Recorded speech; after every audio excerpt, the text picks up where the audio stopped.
Jadi nggak usah khawatir, siapapun yang dalam dirinya melihat ada kemaksiatan, ada gejolak-gejolak syahwat yang dahsyat, ada was-was syaitan yang luar biasa kuat, nggak usah khawatir. Ya, rahmat Allah itu lebih luas daripada was-wasnya syaitan. Ya, fadal. Ya.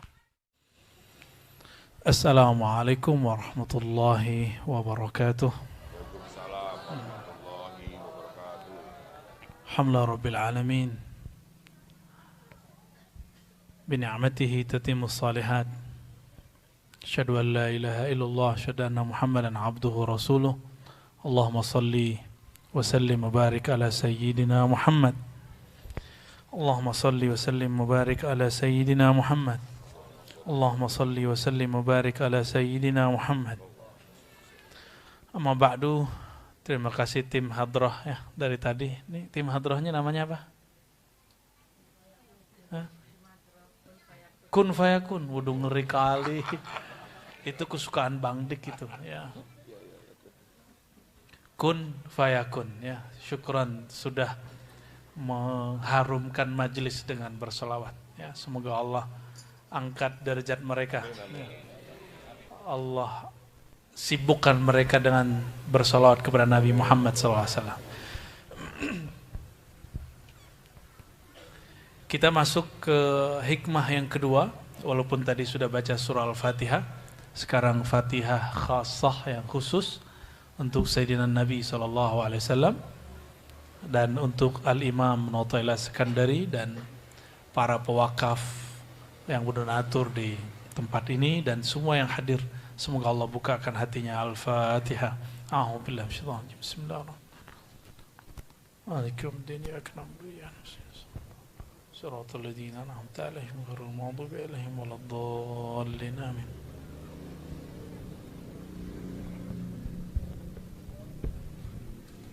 Astaghfirullahaladzim Maulana.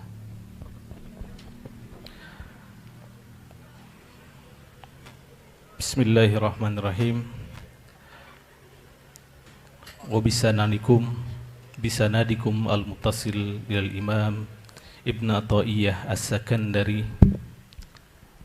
Al-hikmah Al-thaniyah, iradatuka tajrid ma iqamatillahi iyyaka fil asbab minasyahwa al-khafiyyah wa iradatuka al-asbab ma iqamatillah iyyaka fit tajrid inkhitatun minal himah al-aliyah. Iradatuka tajrid, keinginanmu untuk tajrid, ma iqamatillahi iyyaka fil asbab, sedangkan Allah menghendaki atau menetapkan engkau pada asbab, minasyahwah al-khafiyyah, itu merupakan syahwat khafi atau tersembunyi. Wa iradatuka al-asbab, dan keinginanmu untuk asbab atau mengambil asbab, ma iqamatillahi iyyaka fit tajrid, sedangkan Allah menghendaki atau menetapkan engkau pada tajrid, inhitatun minal himah al-aliyah, itu merupakan suatu kejatuhan atau kemunduran dari himah aliyah atau keinginan yang mulia.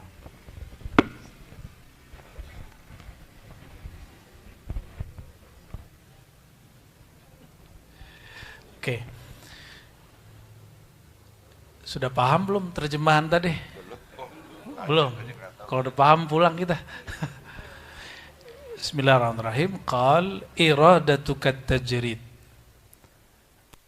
Keinginanmu untuk melepas usahamu.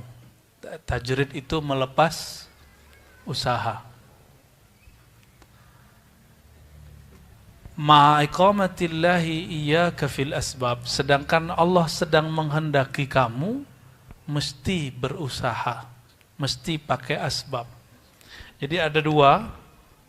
Wah, ini tangan kiri nggak bisa, ya sudahlah. Jadi kalau kita lagi sakit, asbabnya apa supaya sembuh? Berobat. Oke. Kalau hidup lagi susah, asbabnya apa supaya hidupnya enak? Ikhtiar, Kerja. cari kerja. Kalau jomblo, ikhtiarnya apa? Hah? Silaturahim. Ya, silaturahim dulu, jangan langsung nembak-nembak. Silaturahim dulu ya. Apalagi kalau kita awam ingin alim, ikhtiarnya apa? Ngaji. Tapi kalau ngaji awam-awam ya akan selamanya awam. Kita ini bolehlah nggak mampu baca kitab, tapi jangan sampai rohaninya selalu awam. Rohani kita harus naik. Masa-masa dulu orang-orang kalau ada hajat, sholawat, itu udah lewat. Sekarang masanya umat itu sudah harus lebih dewasa. Umat harus lebih dewasa. Ya. Tetap sholawat, tapi tujuannya bukan lagi supaya hajatnya terwujudkan. Tapi supaya kolbu dia hadir bersama Rasulullah SAW. Ya.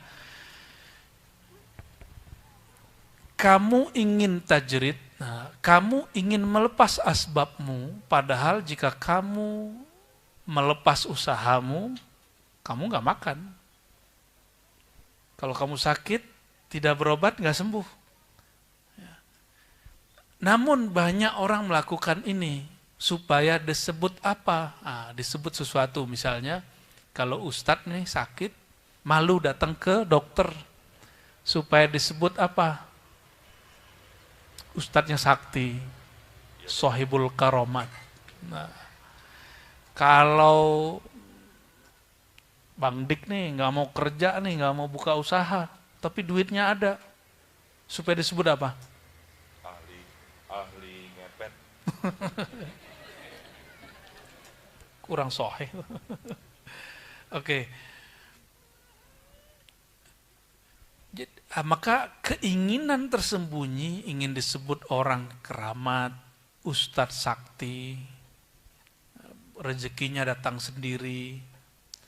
Keinginan itu disebut syahwat yang tersembunyi. Bahasa Arabnya asyahwah al-khafiyah. Maka disebut dalam teks ini minasyahwatil khafiyah.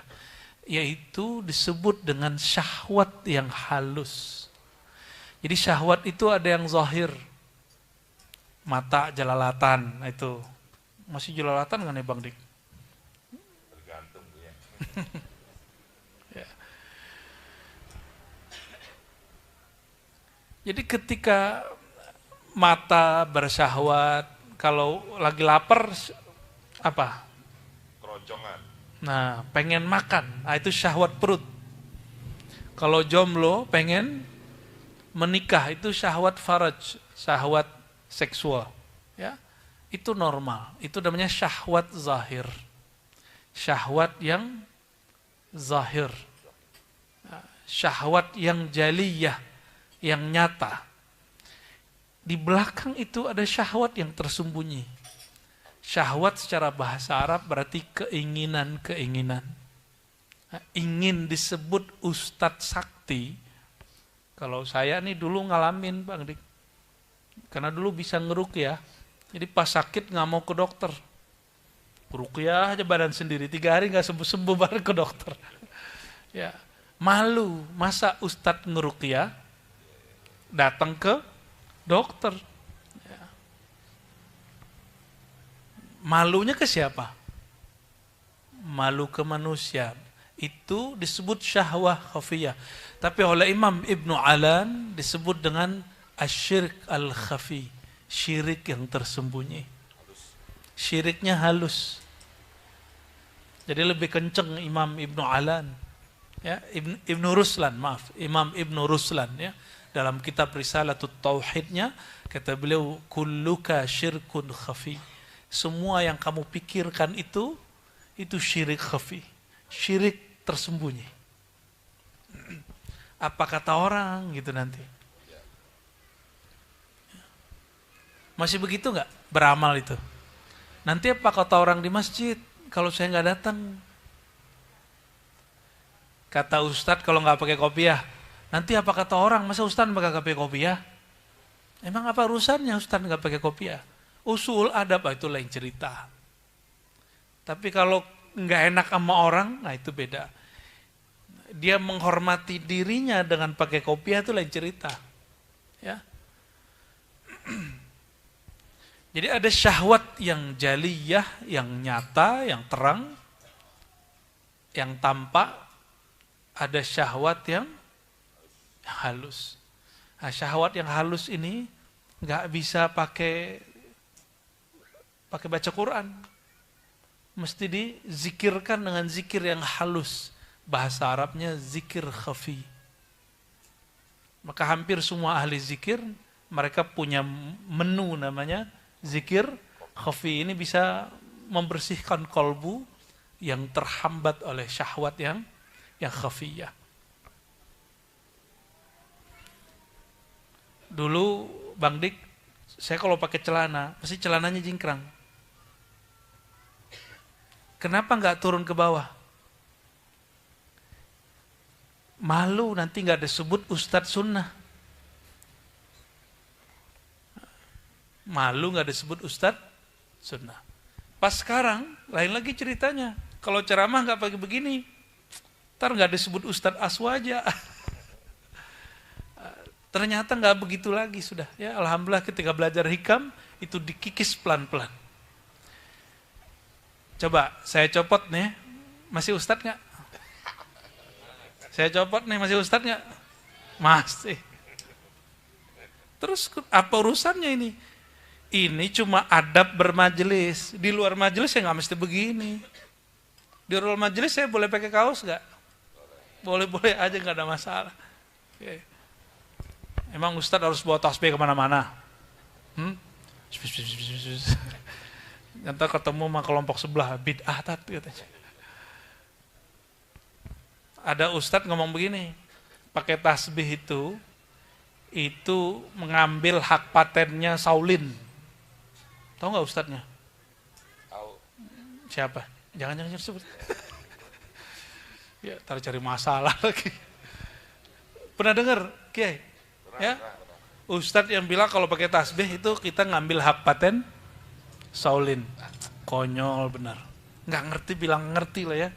Masa dia nggak ngerti ada hadis, ada riwayat musalsal bahwa kepada Sayyidina Al-Hasan Al-Basri, itu dari guru kita sampai ke sana. Jadi dari guru kami, dari guru terus sampai kepada Imam Al-Hasan Al-Basri, murid Sayyidina Ali, murid Sayyidina Abu Hurairah. Beliau itu pakai tasbih. Guru dia, Sayyidina Abu Hurairah, pakai tasbih. Dan itu bukan amalan Saulin, nggak ada urusannya sama Saulin. Kalau kebetulan sama juga nggak apa-apa. Kalau kopiahnya Bang Dik nih, kupluk apa nih? Kalau Bang Ronald apa tuh kupluk? Sorban apa tuh? Sedan Cirebon ya. Bagus juga ya. Kalau ini Buya, kupluk buaran. Buaran. Bikin orang Buaran seneng aja. Nah, jadi ada dua kosakata, biar gampang. Tolong dibantu Dr. Falah. Ada ujung sana tajrid. Gede-gedein ya. Nggak kelihatan di belakang. Tajrid itu dari jarrada yujarridu tajridan. Apa artinya? Melepas usaha, sebab. Supaya alim cukup riyadhah, merem atau baca kitab. Gimana? Kalau mau alim gimana? Supaya alim gimana caranya? Merem. Bismillahirrahmanirrahim. Begitu enggak? Enggak. Itu riyadhah tawasulan namanya. Itu enggak akan nambah alim. Kalau mau alim, innamal ilmu bita'allumi. Kalimat ini dijadikan judul bab oleh Imam Bukhari, dan itu ada dalam satu riwayat, riwayatnya Hasan. Sesungguhnya ilmu itu hanya kalau orang belajar. harus bermajelis, nggak bisa merem. Jadi kalau cuma riyadhah putar-putar tasbih, ya yang kenceng riyadhahnya, ilmunya ya nggak nambah. Bagaimana laduni? Laduni itu bab lain. Ya, laduni itu nggak perlu merem. Orang ahli laduni lagi ngomong bisa nambah ilmu. Dia belum baca bisa kasih Allah. Jadi orang laduni nggak perlu kemudian jadi kebal, nggak ada urusannya laduni. Kan ada tuh ilmu laduni, tahu-tahu kebal. Ngeliat nggak? Ada videonya nggak tuh? Ya, itu nggak nyambung. Itu bukan laduni. Ya, ilmu laduni nggak ada urusannya dengan itu. Ilmu laduni artinya ilmu yang Allah beri langsung ke dalam rohani seorang hamba. Dan itu sifatnya rahasia. Ya. Tapi kalau ilmu-ilmu seperti hikam ini gimana? Yang mesti ngaji masih duduk. Ngaji tauhid mesti duduk, mesti didengar. Kalau cuma merem pasti halu. Itu sebabnya hari ini banyak orang-orang yang nggak mau ngaji, pengen dapat laduni, dia cuma riyadhah. Apa yang terjadi? Dia halu. Ya. Bagi kita halu, kasyaf, musyahadah itu ada pagar-pagarnya dan itu ketat, ya. Nggak boleh sembarangan. Tidak semua pengalaman rohani itu benar. Ya. Hatta ketemu Nabi, mungkin ketemunya benar, tapi ketika dia menerjemahkan ketemu Nabinya itu nggak benar. Banyak sering begitu. Ya.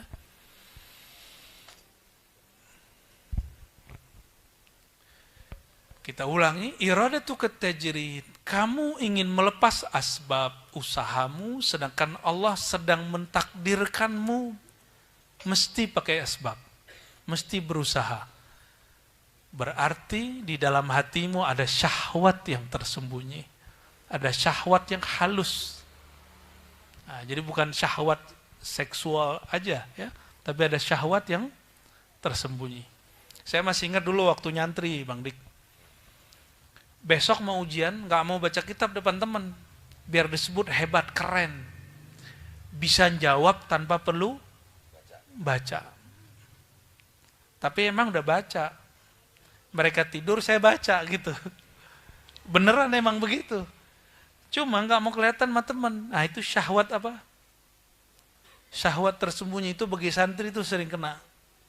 Ngapain kita malu? Ngapain kita malu disebut orang ngaji?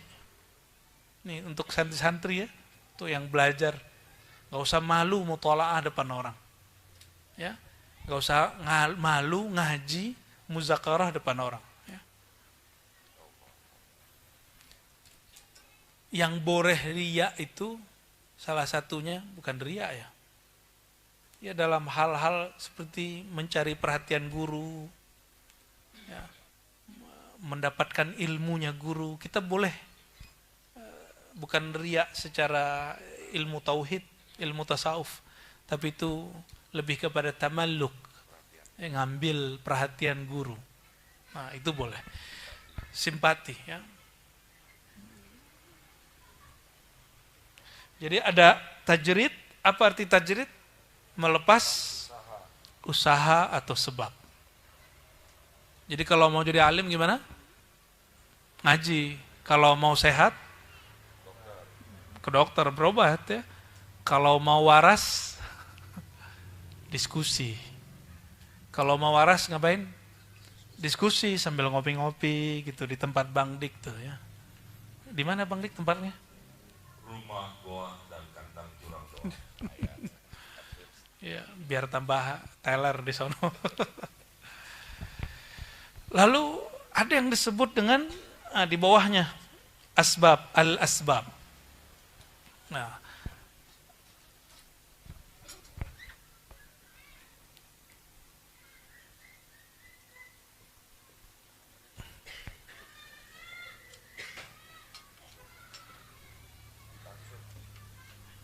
di kalimat berikut, kalimatnya sederhana, ya. Iradatukal asbab. Engkau menginginkan tetap pada sebab, mengambil usaha. Ingin tetap sibuk. Padahal Allah menghendaki kamu tajrid. Contohnya orang udah pensiun. Dulu sebelum pensiun dia ngomong gini, coba kalau aku pensiun, nanti bakal sering sholat di masjid. Coba kalau nanti pensiun, aku akan ngaji tiap malam. Bolak-balik musola. Coba kalau nanti pensiun, saya akan khatam Quran 10 hari, khatam sekali. Tapi ketika dia pensiun, enggak. Ya. Atau orang ngomong gini, ketika ada temannya suka ngasih-ngasih, apa kata dia? Coba kalau aku punya duit, aku akan suka bagi-bagi. Nah ini hati-hati. Kalau ingin berbagi, jangan nunggu kaya. Kalau ingin beramal, jangan nunggu luang. Orang yang berbagi nunggu kaya, selama-lamanya jadi orang pelit. Karena merasa miskin itu karakter manusia. Ngerasa nggak puas. Jadi kalau ingin berbagi, mulai sedari kita masih kurang kaya. Kalau udah kaya, pasti tambah pelit, medit, bakhil, syahih bahasa Arabnya. Syahih bukan sahih ya Bang Dik ya. Syahih. Syahih itu orang yang pelitnya sudah nggak ketulung. Ya.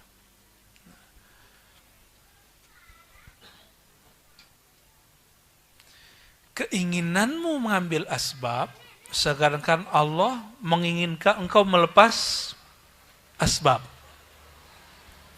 Itu syahwat bukan. Disebut apa? Inhitatun, jatuh dari himmah yang tinggi, semangat yang tinggi. Dulu sebelum pensiun katanya mau begini, mau begitu. Semangatnya turun. Ya.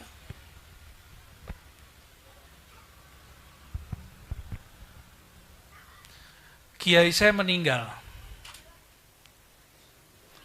Kata temen, coba kalau dari dulu aku ngaji sama kiai. Gitu.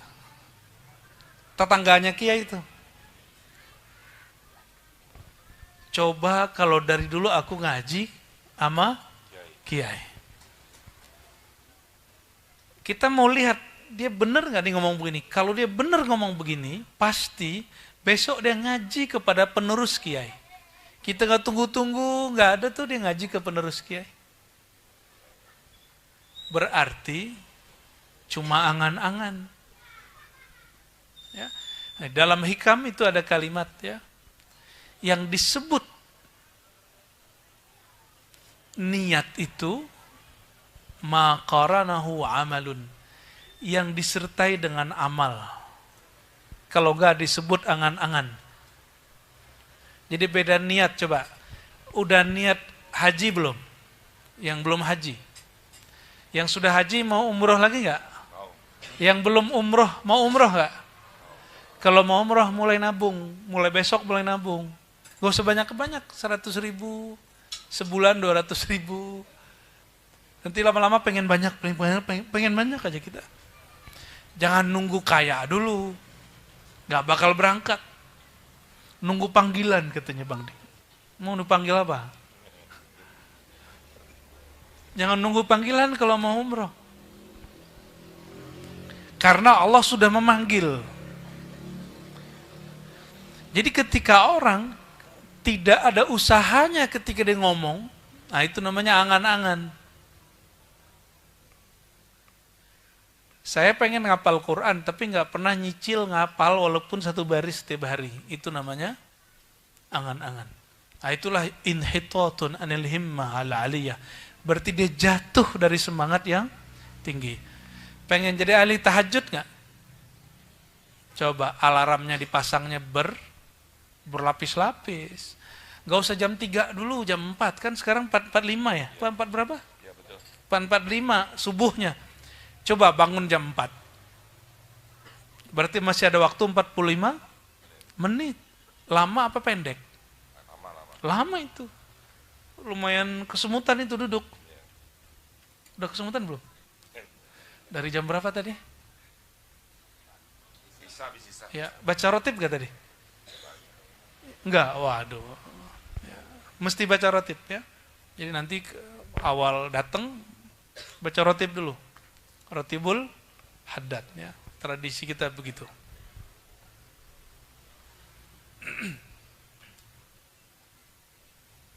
Jadi hikmah ini sederhana aja. Nah, setiap kali Allah menginginkan bagi kita sesuatu, lalu kita memilih yang lain, itu namanya syahwat tersembunyi. Ya. Ketika kita menginginkan suatu hal, lalu hal ini terjadi, tapi kita tidak melakukan apa yang kita inginkan, itu namanya nihtatun, semangatnya jatuh. Ya, banyak sekali sahabat-sahabat saya yang begitu. Teman-teman saya banyak juga yang pensiunan. Pas sekarang pensiun masih main handphone aja. Sibuk di grup ngomongin calon presiden. Katanya mau zikir tiap malam 5.000. 5.000 nih mau zikir tiap malam. Ternyata lebih lama di depan handphone. Sekarang TV itu paling laku cuma beberapa channel ya. Salah satu channelnya beliau ini. Selebihnya orang buka handphone. Coba, lebih canggih handphone, smartphone atau kolbu? Kolbu. Beneran. Betul. Handphone bisa nelpon orang, kolbunya bisa nelpon orang nggak? Bisa. Cobain. Ya. Bisakah kolbu ini komunikasi dengan kolbu yang lain? Mesti bisa. Tapi kenapa kolbu kita nggak sanggup begitu hari ini? Karena kolbu kita sudah punya saingan, namanya smartphone. Ya, mau kiai, mau ustadz, mau artis, mau anak-anak, mau mursyid, mau salik, mau murid, sekarang sibuk main handphone. Ya, yang paling parah itu pas pandemi. Itu ada kita buat suluk. Tapi beberapa teman-teman kita, mursyid-mursyid, itu sibuk main Facebook tiap hari. Mursyid loh padahal. Gimana muridnya? Itu gimana caranya tuh? Ya. Mungkin dia belum siap memimpin muridnya ya.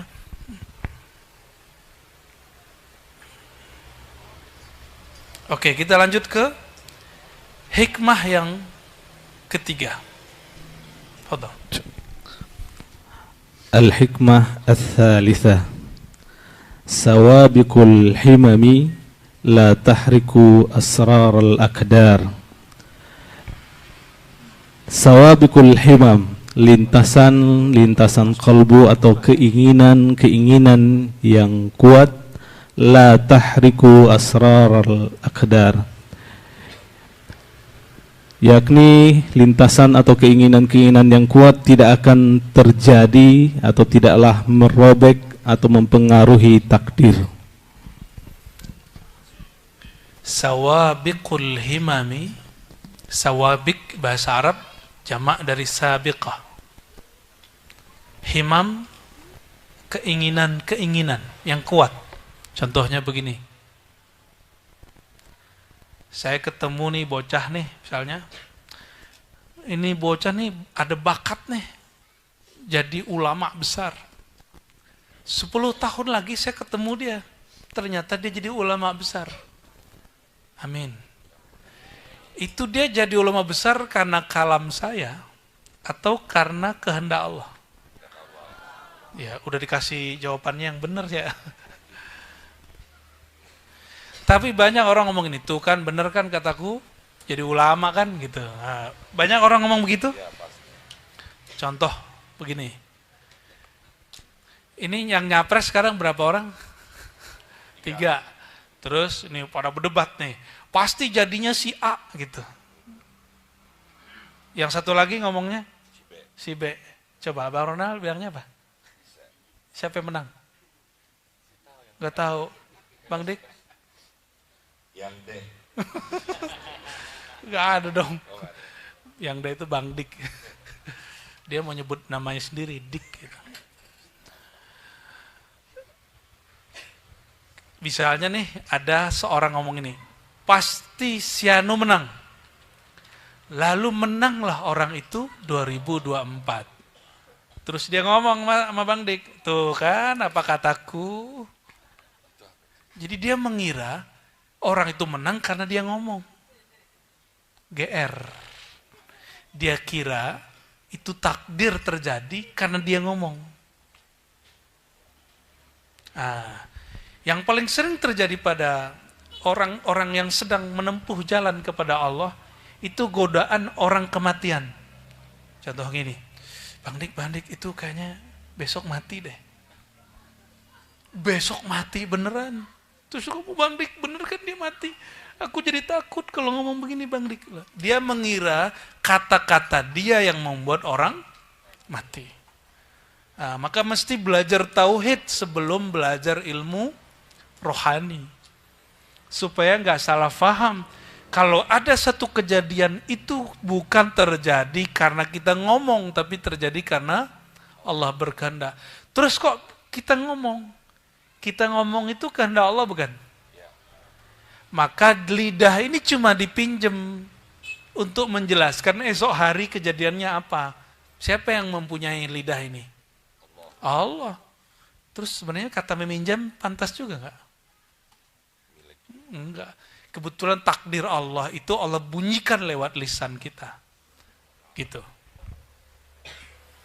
Dulu 2000, sebelum masa-masa Soeharto jatuh, itu guru saya, ketika saya baca kitab di perpus beliau, itu perpusnya udah makan rayap. Dan saya berdoa, ya Allah, tolong jadikan aku hamba yang membaca buku ini, kitab ini seperti baca komik. Jadi nggak mikir. Alhamdulillah kejadian. Ya, saya lagi baca-baca begitu, tiba-tiba guru saya negur di belakang.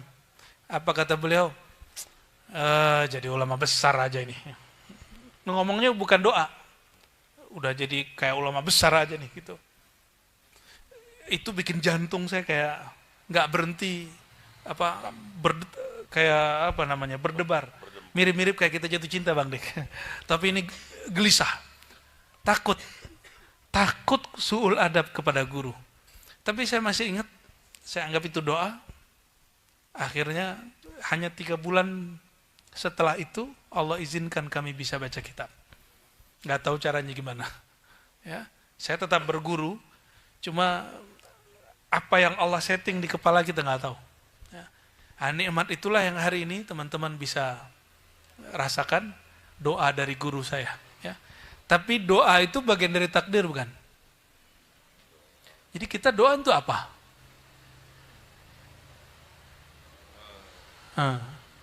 Doa itu bagian dari takdir bukan? Bukan. Hah? Bagian memuja dan memuji aja. Oh, berarti ada pujaan di luar takdir. Iya. Salah saya. Salah lagi. Minum dulu Bang Dik. Kalau saya benar terus Bu, saya nggak ngaji. Ya, oke. Siapa? Oke, dikit lagi, habis itu kita rehat sebentar. Sawabikul himam. Jadi lintasan-lintasan yang terjadi dalam pikiran, itu namanya khatir. Kalau dia kuat, kayak dia mesti dikeluarin nih. Nah itu namanya himah. Itu bedanya ya. Jadi kalau melintas, set gitu di kepala, itu namanya apa? Khatir. Khatarat, sesuatu yang melintas dalam pikiran. Nah, khatir. Ya.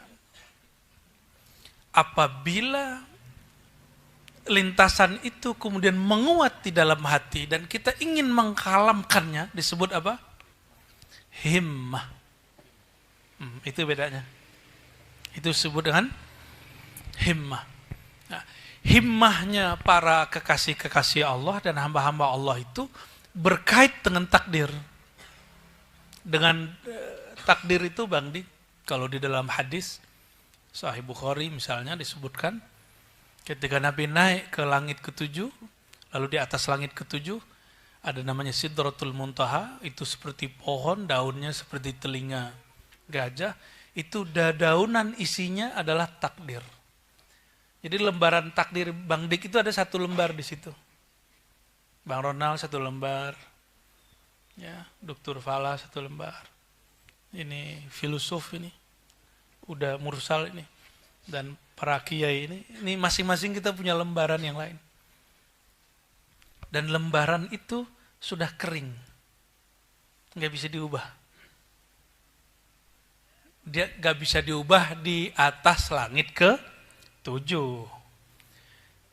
Jadi alam ini dari bumi sampai ke langit itu hukumnya hukum takdir. Hukum takdir yang berlaku, hukum takdir yang tertulis di Lauh Mahfuz. Ya. Dan lalu ditulislah per lembaran itu. Namun, gak usah khawatir Bang Dik. Rasulullah SAW itu tembus sampai ke aras. Di aras tidak berlaku hukum takdir. Berlaku hukum rahmah. Inna rahmati sabaqat ghadabi. Makanya ayatnya, sesungguhnya rahmatku mendahului bukan murkaku. Ayatnya apa? Ar-Rahman alal arsyistawa. Ar-Rahman, Allah yang maha kasih, bersemayam di atas aras. Jadi bukan hukum salah benar hitam putih. Hukum aras, hukum rahmaniyah.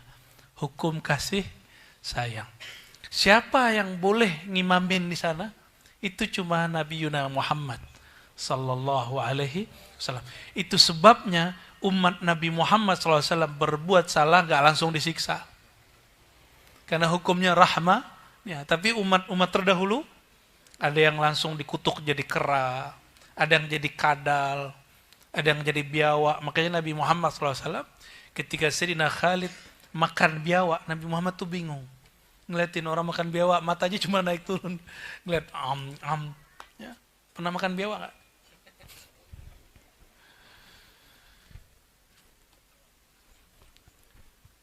Imam Malik punya guru 70 orang. Jika mereka ngangkat tangan, itu di Madinah, itu doanya mustajab. Jadi ke guru Imam Malik, ada berapa orang? 70 orang. Di mana? Di Madinah. Imam Malik ini wafat 178 Hijriah. Tapi kata Imam Malik, la arwi anhum. Saya tidak meriwayatkan hadis dari mereka. Cuma konsultasi hati. Tapi tidak transfer ilmu. Nah, apa maksudnya? Ada orang yang kuat himmahnya, tapi ilmunya enggak terpercaya. Dan itu banyak. Ahli-ahli wirid, ya. Kolbunya kuat.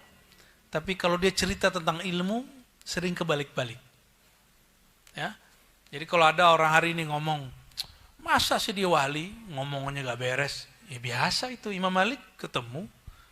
Beliau mengatakan, fil Madinah, di Madinah ada 70 syakhsan. Ada 70 syekhan, 70 syekh.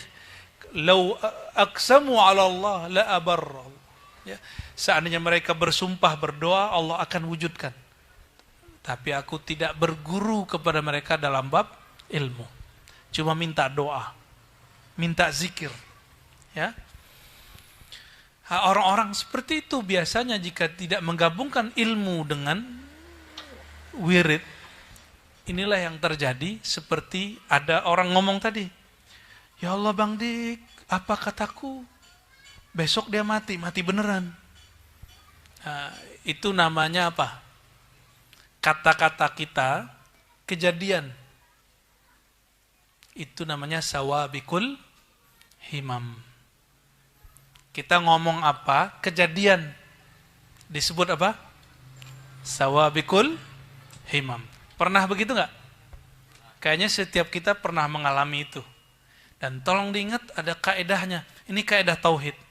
La takhriku aswaral aqdar. Kekuatan batinmu yang kuat itu, himmahmu yang kuat itu, tidak akan pernah merobek, menghancurkan aswar. Aswar ini bisa diartikan benteng, bisa diartikan ya sur. Sur itu benteng ya. Benteng-benteng takdir. Jadi takdir itu dilapis oleh benteng. Ya.